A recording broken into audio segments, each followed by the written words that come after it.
pessoal, tudo bom com vocês? Hoje a gente vai dar sequência à leitura de A Mulher na Janela, do A.J. Finn. Então, antes de mais nada, já vou pedir o meu like, já vou pedir que você compartilhe muito com seus amigos e também se inscreva no canal se ainda não for inscrito. E ative as notificações, para o YouTube te avisar sempre que tiver vídeo novo. Beleza? E, pessoal, talvez vocês ouçam os barulhos aí da chuva aqui, que tá chovendo muito aqui, e trovão, e raio, enfim. Então, possivelmente vocês escutem, vão escutar aí alguma coisa, tá? Hoje, a gente vai ler do capítulo 63 até o capítulo 68. Isso dá da página 180 até a página 198, tá bom? Então, vamos embora lá, começar a leitura da sequência aí. Vocês lembram que ontem a doutora Ana conseguiu mais uma vez sair da casa. Ela foi atrás daquela Jane, a impostora na cabeça dela. Aquela Jane não é a Jane, Enfim, ela viu a mulher saindo da casa e seguiu e foi até a cafeteria perto da casa. Depois, para voltar, ela teve que, foi ajudada ali pelo outro vizinho e tal. Depois apareceu o Ethan, enfim. Gente, tá meio estranha essa história, mas vamos lá. Vamos ver o que vai acontecer aí com a nossa Dr. Anna Fox, ok? Vamos lá então, na sequência, capítulo 63. O fogo ainda crepita na lareira. Ficou aceso esse tempo todo. Quanta irresponsabilidade! Mas a casa está quentinha, apesar do frio de novembro que entra pela porta.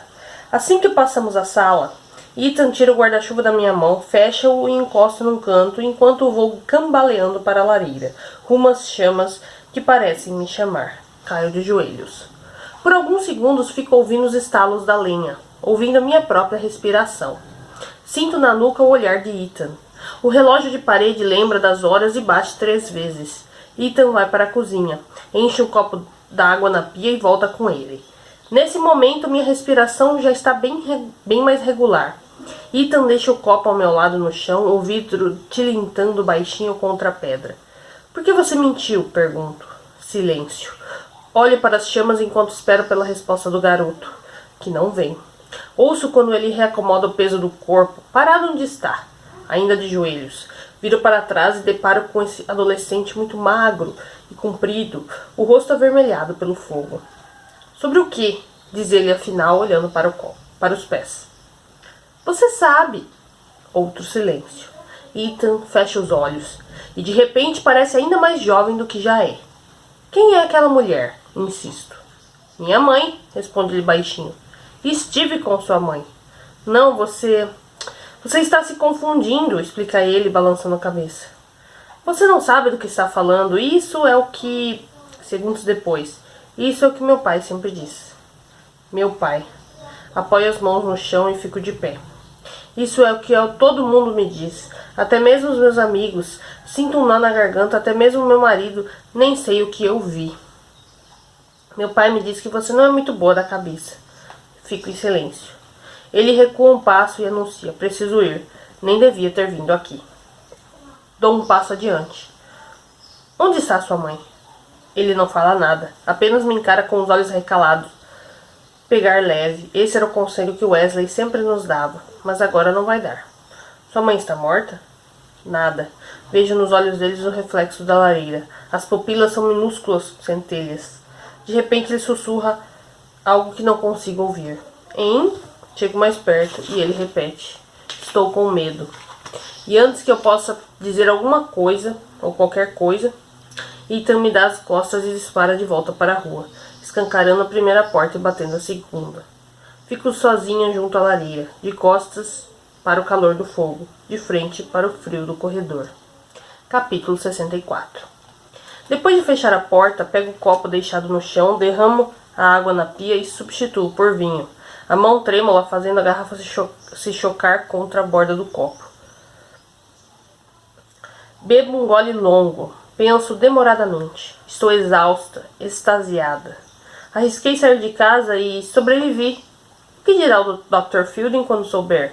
Fico me perguntando o que contar a ele. Talvez nada. Vamos ver. Agora sei mais do que sabia antes. A mulher está entrando em pânico. Ethan está amedrontado. Jane está... Bem, ainda não sei nada a respeito de Jane. Mas o importante é que agora sei mais do que antes sabia. mas o que sabia antes. Minha sensação é de que capturei um peão. Sou a máquina pensante. Dou outro gole, ainda mais longo que o primeiro.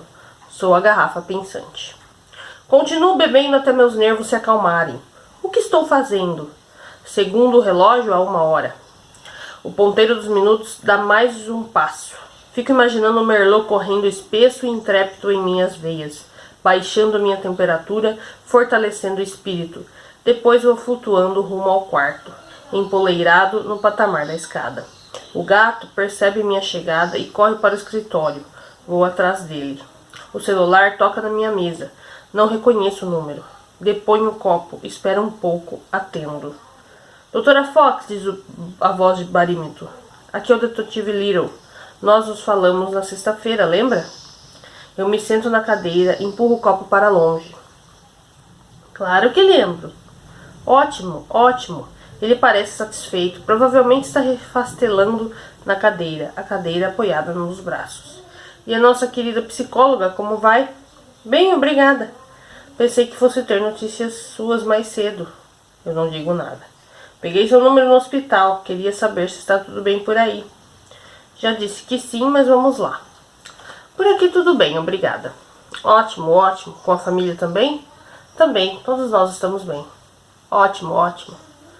Onde é que ele pretende chegar com essa conversa mole? De repente o tom dele é outro. É o seguinte. Acabamos de receber um telefonema da sua vizinha. Claro, desgraçada. Mas bem que ela avisou. Uma desgraçada que avisa e cumpre. Puxa o vinho para perto. Ela disse que agora há pouco foi seguida por você até a cafeteria da esquina. Ele fica esperando por minha resposta. Eu continuo muda. Pois bem, imagino que você não tenha escolhido justamente o dia de hoje para ir tomar um expresso na rua. Imagino que esse encontro não tenha sido apenas uma coincidência. Apesar dos pesares, quase abro um sorriso. Sei que você tem passado por maus bocados, teve uma semana difícil, diz ele. E de repente me vejo assentindo com a cabeça, concordando com tudo que ele diz. O homem é mesmo muito simpático, acho que ele daria um ótimo psicólogo. Mas esse tipo de coisa não ajuda em nada, nem a ninguém. Você, inclusive.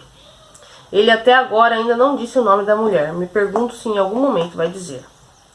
Aquilo que você falou na sexta-feira deixou as pessoas irritadas. Cá entre nós, essa senhora Russell tem um pavio meio curto. Senhora Russell, como previsto. Mas é claro que ela tem um pavio curto. Eu também teria se estivesse me fazendo passar por outra pessoa. E o filho dela também não é uma pessoa muito feliz. Acabei de... Então, Você disse alguma coisa? Reflito um instante. Não, não disse nada. Tem certeza? Tenho. Ele resmunga algo e acrescenta. Eu só queria pedir uma coisa. Segure a onda por um tempo. De qualquer forma, fico feliz em saber que tem saído de casa. Ele só pode estar brincando. E o gato? Continua arisco? Não respondo. Aparentemente ele nem nota. E o seu inquilino? Meu inquilino? Imediatamente me vem à cabeça a imagem da escada que coloquei para travar a porta do porão. O porão onde vi o brinco na mesa da cabeceira. O brinco de uma mulher morta. Detetive, balbucio. Preciso ouvir mais uma vez. Você não acredita em mim, não é? Ele fica calado por um bom tempo e então suspira e fala. Desculpe, doutora Fox. Acho que você realmente acredita naquilo que diz ter visto. Só que eu não. Eu não esperava outra coisa. Tudo bem, está tudo certo. Olha, caso você queira, se um dia, sei lá, você quiser conversar com alguém, temos ótimos conselheiros na polícia, que talvez possam ajudar, ou apenas ouvir. Obrigada, detetive, digo seca. Outro silêncio. Por enquanto, segure a onda, ok? Vou ligar para a Sra. Russell e avisar que já conversamos. De novo, Sra. Russell, com um nó na garganta. Desligo antes que ele possa desligar. Capítulo 65. Tomo um gole de vinho, pego o telefone e sigo para o corredor. Não quero mais pensar em Little, quero esquecer que os Russells existem. Então vamos passear no Ágora. Quero dar uma olhada nos meus e-mails. Desço para a cozinha, deixo o copo na pia e o caminho da sala digito minha senha no celular. Senha incorreta. Como assim? Provavelmente eu atrapalhei com os dedos. Confiro a tela mais uma vez. Senha incorreta. Como assim? A sala escureceu junto com o entardecer. Acendo um dos abajures e de novo, prestando muita atenção no que estou fazendo, digito 0214. Senha incorreta. O telefone estremece. Travou. Não estou entendendo nada. Quando foi a última vez que digitei essa senha? Não precisei dela para atender a ligação de Little agora há pouco. Mais cedo usei o Skype para ligar para Boston. Minha cabeça está confusa. Irritada, subo de volta para o escritório e vou direto para o computador. Não é possível que meu e-mail seja bloqueado também, certo? Digito a senha do computador, abro a página do Gmail. O nome do usuário aparece automaticamente na caixa de login. Digito a senha com cuidado. Isso, tudo certo. O processo de recuperação de senha para o celular é simples. Em menos de um minuto, uma senha substituída é informada na minha caixa de entrada. Uso os novos números para desbloquear o celular e reconfiguro a senha para o mesmo 0214 de antes. Ainda assim, que diabos pode ter acontecido? Talvez a senha tenha expirado? Isso existe? Será que eu mesmo troquei de senha ou será apenas a falta de firmeza nos dedos? Levo uma das mãos à boca e começo a roer a unha. Minha memória já não é mais a que foi um dia. Nem a coordenação motora. Olho de relance para o vinho. Algumas poucas mensagens esperam para ser abertas na minha caixa de entrada. A primeira delas é um pedido de donativos para um príncipe nigeriano. E as outras são das minhas companheiras de Ágora. Levo cerca de 1 hora para respondê-las. Mitzi de Manchester recentemente trocou sua medicação. Kala, 88, ficou noiva. E Granny Litzy, ao que parece, conseguiu dar alguns passos na rua esta tarde, escoltada pelos filhos. E eu também, penso. Já passa das 6. De repente o cansaço me atropela. Deixo o corpo cair para a frente, mole feito um travesseiro, e deito a cabeça na mesa. Preciso dormir. Hoje à noite vou duplicar o temazepam. Amanhã eu falo com Ethan. Um dos meus pacientes mais precoces costumava iniciar suas sessões dizendo: sei que é estranho, mas... E em seguida relatava fatos e experiências que de estranhos não tinham nada. Pois é assim que eu me sinto agora. É estranho, muito estranho, mas tudo aquilo que até agora há pouco me parecia urgentíssimo, ou que desde quinta-feira me parecia urgentíssimo, de uma hora para outra perdeu toda a importância. Jane, Ethan, aquela mulher, até mesmo Alistair. Estou rodando com meu tanque na reserva, apenas com o vapor da gasolina. Ou com o vapor do vinho, diria Ed, o piadista de sempre. E agora falo com eles também, com Ed e Livy. Segunda-feira, 8 de novembro, capítulo 66. Ed. E um segundo depois, ou talvez meia hora depois, Livy. Um jato de vapor saiu da minha boca. Um pequeno espectro que eu podia ver flutuando diante do rosto, fantasmagoricamente branco no ar gelado. Em algum lugar próximo ouvi um apito incessante, monocórdio, como o canto de um passarinho demente. E então parou. Meus olhos viam pontos vermelhos, a cabeça latejava, as costelas doíam, a garganta queimava. O airbag exprimia meu rosto. O painel do carro era um grande borrão incandescente. O para-brisa estava curvado sobre mim, muito rachado e bambo. Estranho, algum processo do lado de cá dos meus olhos reiniciava toda hora. Uma falha de sistema, uma máquina que zumbia. Tentei encher os pulmões, mas não consegui. Ouvi meu próprio grunhido de dor. Girei a cabeça, senti a cabeça roçar contra o teto do carro. Isso não estava certo, estava? A saliva empoçava em minha boca. Como era possível que... E o zumbido cessou de repente. Estávamos de cabeça para baixo. Mais uma vez engasguei ao respirar. Comecei a tatear a confusão à minha volta como se pudesse usar as mãos para endireitar o corpo, endireitando o carro. Ouvi meus gemidos, cuspi o excesso de saliva. Girando a cabeça mais um pouco, vi Ed ao meu lado, imóvel, a cabeça virada para o outro lado, sangue escorrendo da orelha. Chamei o nome dele, ou tentei chamar uma única sílaba ofegante, uma pequenina nuvem de fumaça. Minha traqueia doía. O cinto de segurança apertava minha garganta. Umedeci os lábios. Minha língua localizou um buraco na gengiva de cima. Eu havia perdido um dente. Faltava pouco para que o cinto de segurança partisse minha cintura, de tanto que eu apertava. Com a mão direita encontrei a fivela, apertei o botão da trava e nada. Apertei com mais força e respirei aliviada quando o cinto finalmente afrouxou e voltou para junto do teto. Os apitos. O alerta do cinto de segurança. depois silêncio. Os jatos de vapor agora jorravam na minha boca como a água em uma fonte, avermelhados pelas luzes do painel, firmando as mãos no teto do carro. Aos poucos consegui olhar para trás. Olivia estava amarrada ao banco, suspensa pelo cinto de segurança, o rabo de cavalo caindo do alto da cabeça. Retorci o corpo até onde foi possível e, apoiando o ombro no teto, estiquei o braço para tocá-la com os dedos trêmulos. O rostinho estava gelado. Com o cotovelo flexionado, deixei as pernas caírem para o lado e elas bateram com força contra o vidro estilhaçado do teto solar, esmagando-o. Fiz o que pude para me endireitar e depois, buscando apoio para os joelhos e trepidando com o desgoverno do coração, engatinhei até Olivia e sacudi os ombrinhos dela e dei um grito. Quanto maior foi o meu desespero, mais eu chacoalhava minha filha. O cabelo dela balançava no ar. Liv! Berrei com a garganta em fogo, a boca em sangue, os olhos em lágrimas. Liv! Liv! E de repente ela abriu os olhinhos e meu coração parou de bater por alguns segundos.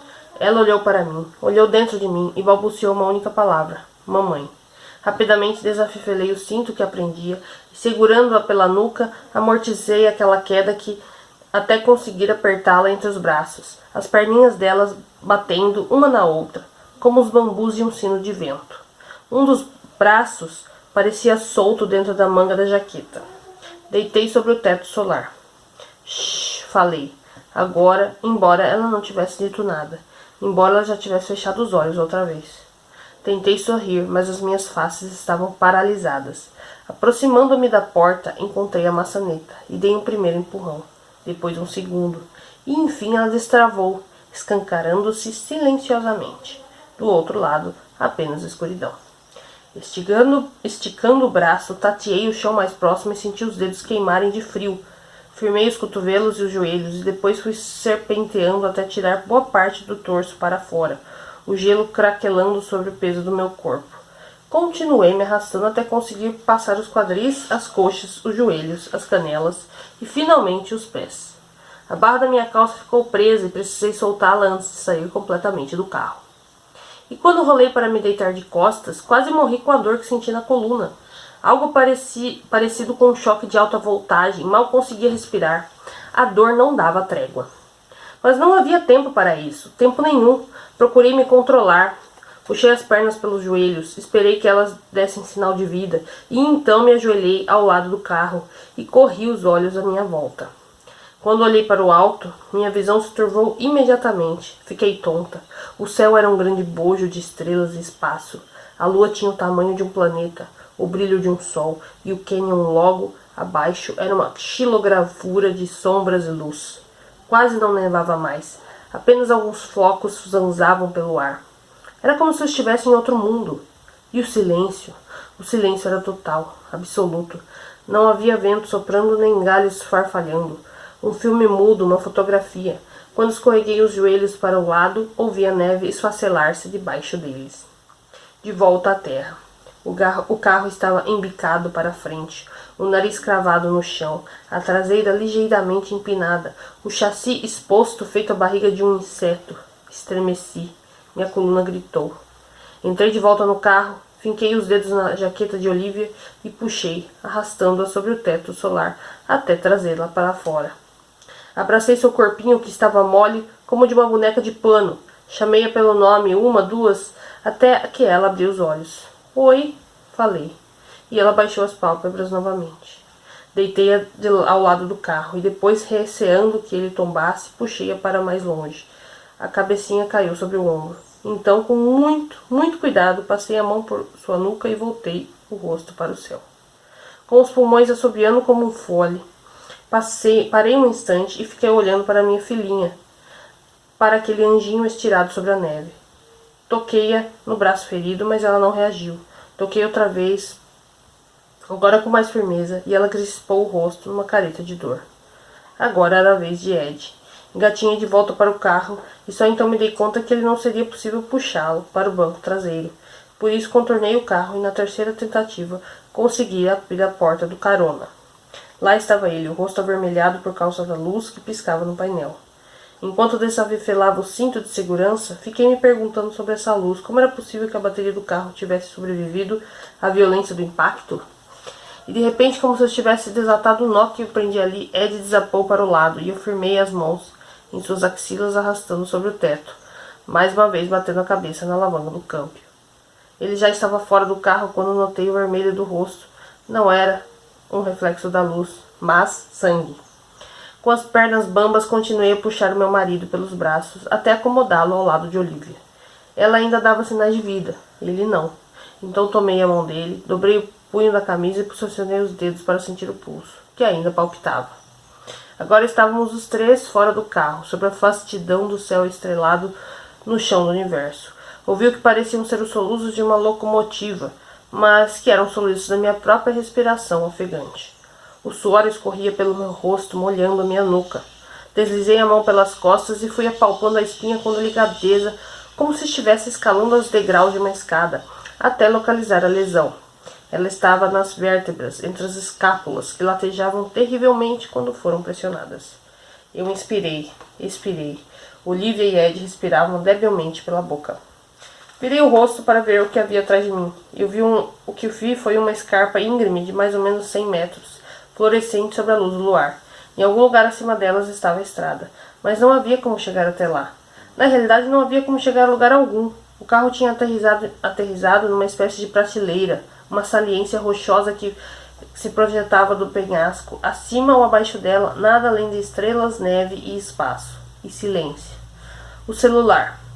Apalpei todos os bolsos que tinha, depois lembrei que Ed o havia tomado da minha mão e que o aparelho tinha caído entre os meus pés, com aquele nome ainda estampado no identificador de chamadas. Pela terceira vez esgatinhei para dentro do carro e fui tateando o teto até encontrá-lo junto do para-brisa, sem nenhum dano aparente. O que não deixava de ser espantoso. Meu marido estava todo ensanguentado, minha filha estava ferida, eu estava ferida, nosso carro estava em frangalhos, mas o celular não havia sofrido sequer um arranhão. Uma relíquia de outra era, outro planeta. O relógio informava 22h27. Fazia quase meia hora que estávamos ali. Encolhido no pouco espaço do carro, liguei para o serviço de emergência e, com a mão trêmula, levei o aparelho ao ouvido. Nada. Estranho. Encerrei a ligação, saí do carro e examinei a tela. Sem sinal. Ajoelhei na neve e disquei novamente. Nada. Disquei mais 2 vezes. Nada. Nada. Fiquei de pé, acionei o viva-voz e ergui o aparelho o mais alto que pude na esperança de captar algum sinal. Nada. Tropeçando na neve, contornei o carro, fiz outras tantas tentativas. 4, 8, 13, sei lá. Perdi a conta. Nada. Nada. Nada. Desesperada, dei um berro que incendiou a minha garganta, quebrou o silêncio da noite com a facilidade de quem quebra uma lâmina de gelo e depois sumiu uma longa sucessão de ecos. Continuei gritando até a língua queimar, até a voz sumir. Sem saber o que fazer, comecei a andar em círculos. Já estava completamente tonta quando, num acesso de raiva, atirei o telefone no chão. Peguei-o de volta, vi a tela molhada e arremessei de novo, dessa vez ainda mais longe. Segundos depois, em pânico, me joguei na neve para resgatar o aparelho. Disquei novamente. Nada. Voltei para a chumbo de Olivia e Ed, deitados lado a lado, desfalecidos, iluminados pelo luar. Comecei a chorar. Meus joelhos amoleceram e se dobraram. Desabei no chão e me arrastei para junto do meu marido e da minha filha. E fiquei ali, entre os dois, chorando. Quando acordei, meus dedos estavam gelados e roxos, grudados ao celular. 00:58. A bateria já estava quase no fim, apenas 11 de carga. Não faz diferença, pensei. Não havia sinal para chamar a emergência, nem para chamar quem quer que fosse. Mesmo assim, tentei outra vez. E nada. Observei Ed e Olivia. A respiração de ambos continuava fraca, mas constante. O sangue já havia secado no rosto dele. Mechas de cabelo colavam-se ao dela. Pousando a mão sobre a testa da menina, vi que ela estava fria. Seria melhor voltarmos para o carro? Mas e se rolasse penhasco abaixo? Ou explodisse? Fiquei de pé para examinar o casco do carro emborcado. Observei o céu e a lua. Depois fui encaminhando lentamente na direção da escarpa. O telefone erguido à minha frente como uma varinha de condão. Acionei a lanterna e agora era como se eu visse uma estrela na mão. Sobre a luz forte dessa nova estrela, a escarpa era um grande paredão branco, sem nenhuma reentrância em que eu pudesse encaixar os dedos. Nenhum arbusto ou galho que me servisse de corda. Nenhuma ponta de rocha que funcionasse como degrau. Apenas cascalho, gelo e neve. Tão intransponíveis quanto um muro de verdade. Por fim examinei o nosso pequeno promontório. andando de uma ponta a outra, palmilhando cada metro quadrado. Apontei a lanterna para o alto, deixei a noite engolir o seu lume. Nada. Naquele lugar, tudo se resumia a um grande nada. 10% de bateria, 1h11 da manhã. Quando criança, eu adorava observar e estudar as constelações. Nas noites de verão, saía para o quintal. Deitava na grama macia e passava horas desenhando o que via no céu. Em geral, no papel de embrulhar carne. As varejeiras zumbindo à minha volta. Pois elas continuavam lá, as mesmas constelações de sempre, heroicamente espalhadas naquele céu de inverno. O caçador Orion, sempre tão brilhante e fácil de reconhecer. Cão maior, seguindo-o de perto. Touro, com suas pleiades enfileiradas como um colar. Gêmeos, Perseu, Ceto. Com a pouca voz que me saía da garganta machucada, fui nomeando cada uma delas para Ed e Liv, os dois com a cabeça deitada no meu peito, inflando e desinflando o ritmo da respiração, recebendo os carinhos que eu fazia de ambos, ora no cabelo, ora nos lábios ou no rosto. Era como se eu estivesse recitando as palavras mágicas de um feitiço qualquer. Muito frio e muitas estrelas. Tremendo sob elas, adormecemos. 4h34. Acordei assustada, conferi os dois. Olivia primeiro, Ed depois. Passei um pouco de neve no rosto dele. Ele não se mexeu. Esfreguei a neve para limpar o sangue na pele. E nesse momento ele se moveu. Ed, falei sacudindo pelo ombro. Nenhuma resposta. Verifiquei o pulso. Estava irregular, ora mais acelerado, ora mais fraco. Meu estômago roncou. Não chegamos a jantar, lembrei. Eles devem estar famintos. Entrei no carro. Naquela altura, a luz do painel já estava bem fraca, quase morrendo. E lá estava a mochila onde eu havia colocado os sanduíches e as caixinhas de suco. E a luz se apagou por completo antes mesmo que eu saísse do carro. De volta à neve, desembrulhei um dos sanduíches, jogando para o lado o plástico que o envolvia. A embalagem saiu flutuando, levada pelo vento, vaporosa como uma entidade da floresta. Tirei um naco do pão e voltei-o para junto da minha filha. Liv, falei baixinho, afagando seu rosto até os olhinhos se abrirem. Como um pouquinho. Coloquei o pão entre os seus lábios e por um instante ele ficou ali, boiando, feito um nadador em apuros até seguir garganta abaixo. Tirei o canudo de uma das caixinhas de suco e espetei no buraco. E em seguida deitei a cabeça de Olivia no meu braço.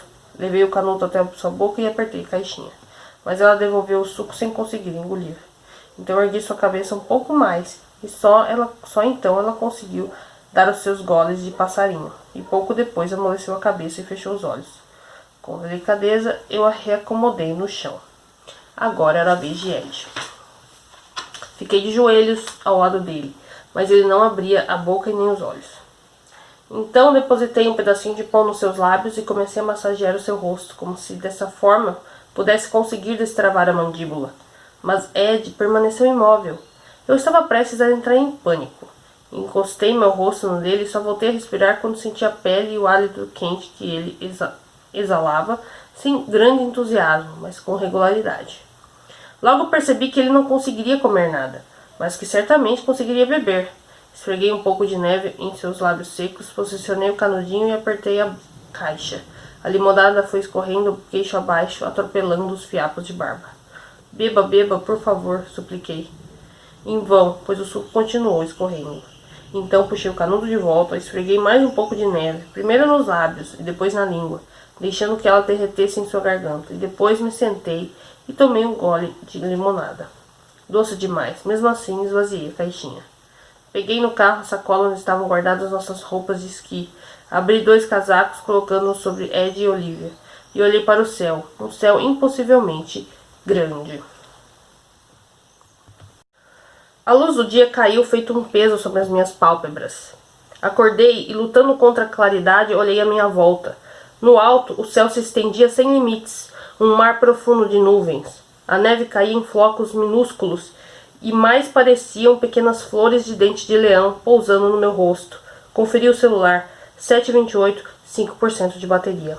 Olivia havia reacomodado o corpo durante o sono, deitando sobre o braço esquerdo, pressionando a face no chão. Virei-as de costas, limpei o rostinho salpicado de neve e esfreguei de leve o lóbulo das orelhas para esquentá-la. Ed continuava na mesma posição, ainda respirando. Peguei o celular no bolso da calça, esfreguei o vidro para ter sorte e liguei para a emergência. Num instante de loucura, tive a impressão de que havia conseguido. Quase podia ouvir os trinados da chamada. Nada. Olhei para a tela. Depois olhei para o carro, com as rodas apontadas para o alto, tão imponente quanto uma tartaruga virada, um animal ferido. Parecia envergonhado daquela sua condição pouco natural. Olhei para o vale dos nossos pés, todo espetado de árvores, o riozinho correndo, ao longe como uma fita de renda prateada. Fiquei de pé, virei para a escarpa das minhas costas. Só então, sob a luz do dia, foi que percebi. Ela era muito maior do que eu havia calculado. A estrada devia ter uns 200 metros acima do promontório em que nos encontrávamos. O local era ainda mais intransponível do que eu havia imaginado durante a noite. Quase não dava para enxergar o topo. Automaticamente abracei o meu corpo. Tínhamos despencado daqueles píncaros e tínhamos sobrevivido. Estreitando as pálpebras contra a claridade, olhei novamente para o céu e me senti oprimida por ele. E de algum modo, aquilo me parecia grande demais, descomunal. Era como se eu fosse uma miniatura numa casinha de brinquedo. Eu podia ver a mim mesma do alto, de muito alto, reduzida a um mero pontinho, um grão de areia. Rodopiando no mesmo lugar, acabei perdendo o equilíbrio. Minha visão embaralhou. Minhas pernas agora formigavam. Sacudi a cabeça e esfreguei os olhos. O mundo desapareceu. Cochilei por algumas horas ao lado de Ed e Olivia, e quando acordei, 11h10, a neve já estava bem mais forte, despencando em grandes rajadas, o vento açoitando o ar. Um trovão roncou por perto. Limpei os flocos do rosto, ficando de pé. Minha visão embaralhou de novo, feito as águas de um lago encapelado. Mas dessa vez meus joelhos cederam, batendo um no outro como se atraídos por uma força magnética. E lá fui eu para o chão. Não! Gritei a voz tão machucada quanto a garganta. Apoiando as mãos na neve, tentei me reerguer. Que diabo estava acontecendo comigo? Mas não havia tempo para isso agora. Fiz uma segunda tentativa e consegui me levantar. Ed e Olivia estavam praticamente submersos na neve. Então comecei a arrastá-los para dentro do carro. O tempo não passava. Eu, Ed e Olivia estávamos dentro do carro virado, a neve alcançando as janelas como as águas de uma enchente, o para-brisa ameaçando ruir a qualquer momento sob o peso da neve. Comecei a entoar cantigas de ninar para Olivia, melodias que ia inventando enquanto a tempestade ficava cada vez mais ruidosa, o dia cada vez mais escuro. Eu observava minha filha, a acariciava e cantarolava para ela. Puxei Ed para junto de mim, abracei-o com força, trancei minhas pernas nas deles, entrelacei os meus dedos nos dele. Devorei um sanduíche, bebi uma caixinha inteira de suco. Cheguei a abrir uma garrafa de vinho, felizmente lembrei a tempo que o álcool me desidrataria. Mas eu queria aquele vinho, queria muito. Parecia que estávamos presos no subsolo de uma caverna secreta e escura, algum lugar no fim do mundo. Eu não fazia a menor ideia de quando sairíamos dali, de como sairíamos e se sairíamos. A certa altura o celular acabou morrendo. Quando adormeci às 15h40 ele estava com 2 de bateria, mas quando acordei já encontrei completamente sem vida. Além dos uivos do vento, não havia nada para ouvir senão os próprios ruídos dentro do carro, a respiração sofrida de Livy, os chiados guturais de Ed, o choro que transbordava de algum lugar das minhas entranhas. Silêncio. Silêncio absoluto. Eu ainda estava naquele útero metálico quando despertei novamente. Apesar dos olhos cansados, notei que alguma luz invadia o carro, a mesma luz que parecia clarear o outro lado do vidro do para-brisa. E ouvi o silêncio como se estivesse ouvindo um barulho. Um silêncio que habitava o carro como se fosse um ser vivo. Esticando o corpo, empurrei a maçaneta da porta. Ela reagiu com um clique promissor, mas por mais que eu tentasse, a porta em si não se abriu. Não, isso não. Sofrendo com a coluna machucada, primeiro fiquei de joelhos, depois me deitei de costas. Firmei os 2 pés contra a porta e comecei a empurrá-la. Consegui abri-la um pouco, empurrando a neve, mas foi só isso. Então comecei a chutá-la com os calcanhares e, por sorte, ela acabou se abrindo. Uma pequena avalanche invadiu o interior do carro. Fui me arrastando de bruços para fora, fechando os olhos por conta da claridade. Ao reabri-los, vi que o dia já amanhecia do outro lado das montanhas.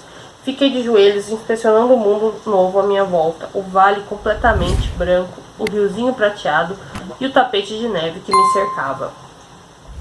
Por alguns segundos fiquei tonta, e depois ouvi um creque, e nem teria precisado olhar para saber que o para-brisa finalmente havia desabado.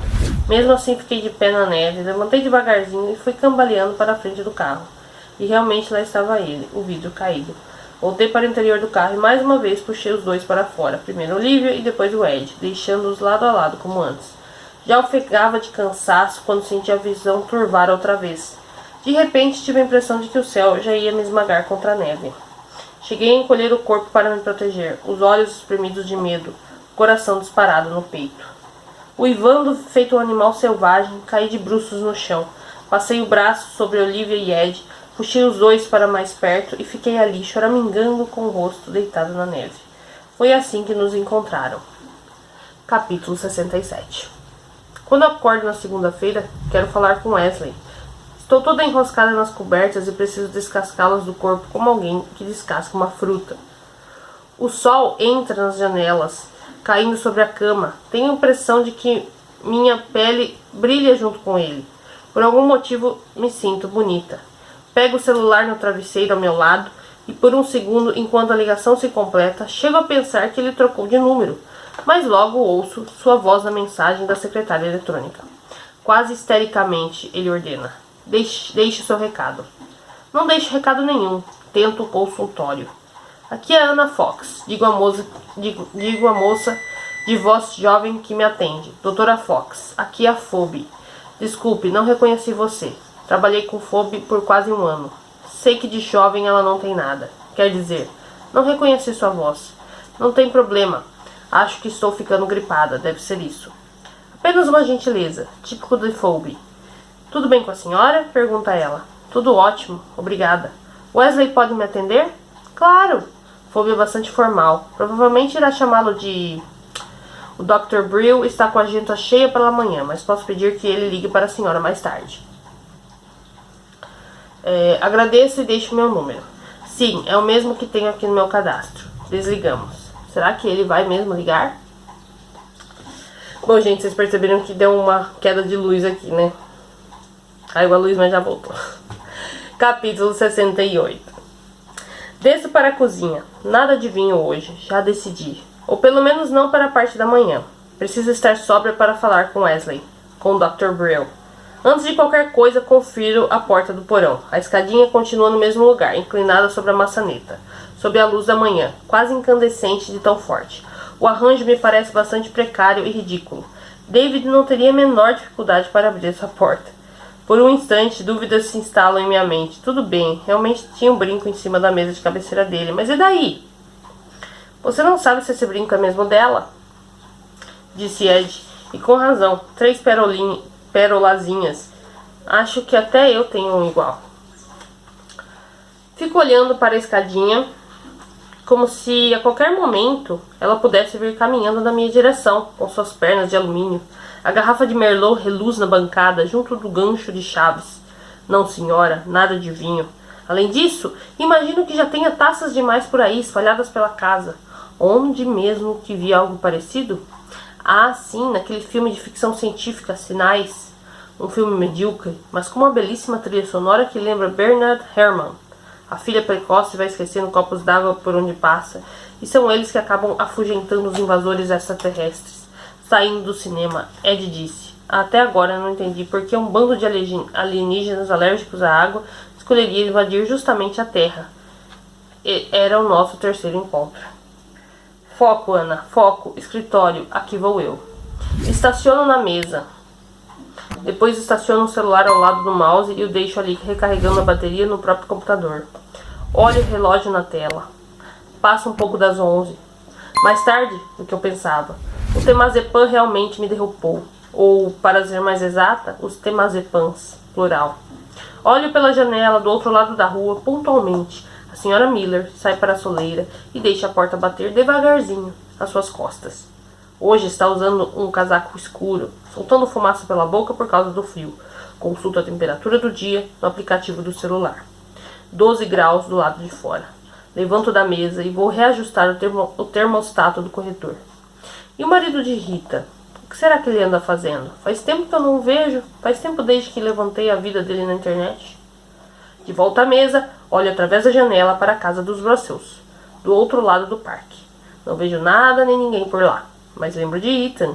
Lembro que preciso falar com ele. Ontem à noite ele deixou escapar que estava com medo. Estava com um olhar assustado, quase selvagem. Uma criança em apuros. É minha obrigação ajudar. O que quer que tenha acontecido com Jane, preciso ajudar o seu filho. Qual será a minha próxima jogada? Reflito um instante. Entro no fórum de xadrez e começo uma partida. 1 hora depois e continuo no mesmo lugar. Não me ocorreu nenhuma ideia. Durante todo esse tempo, não fiz mais do que pensar. A garrafa trocando beijos com a taça ao meu lado, porque afinal já passa do meio-dia. O problema não sai da minha cabeça, zumbindo sem parar. Como abordar o Ethan? Volta e meia olho para a casa dele, como se a qualquer momento fosse encontrar a resposta, rabiscada na fachada. Eu não posso ligar para o telefone fixo do garoto. Ele não tem celular. E se eu tentasse mandar algum sinal pela janela, o pai dele ou aquela mulher veria primeiro. Nenhum endereço de e-mail, nenhuma página no Facebook. No mundo da internet, é como se ele nem existisse. Ethan está tão isolado quanto eu. Recosto na cadeira, tomo um gole de vinho e largo a taça. Observo o sol forte que atravessa a janela. O computador apita de repente. Movo um cavalo no tabuleiro e espero a jogada seguinte. 12:12. Wesley ainda não ligou. Vai ligar, não vai? Ou será melhor que eu ligue para o consultório outra vez? Pego o celular e destravo a tela. Outro apito no computador. Uma mensagem de e-mail. Deixo o xadrez de lado e abro minha página no Gmail. Com a mão livre, levo a taça à boca. O cristal cintila contra o sol. Na minha caixa de entrada, apenas uma mensagem com o campo de assunto em branco. O nome do remetente em negrito. Jane Russell. Meus dentes mordem a taça. Fico olhando para a tela. O ar em minha volta se rarefaz subitamente. Minha mão tremula, faz o vinho tremer também dentro da taça que deixo sobre a mesa. A outra mão encobre o mouse, não consigo respirar. O cursor viaja para o nome dela, Jane Russell. Clico.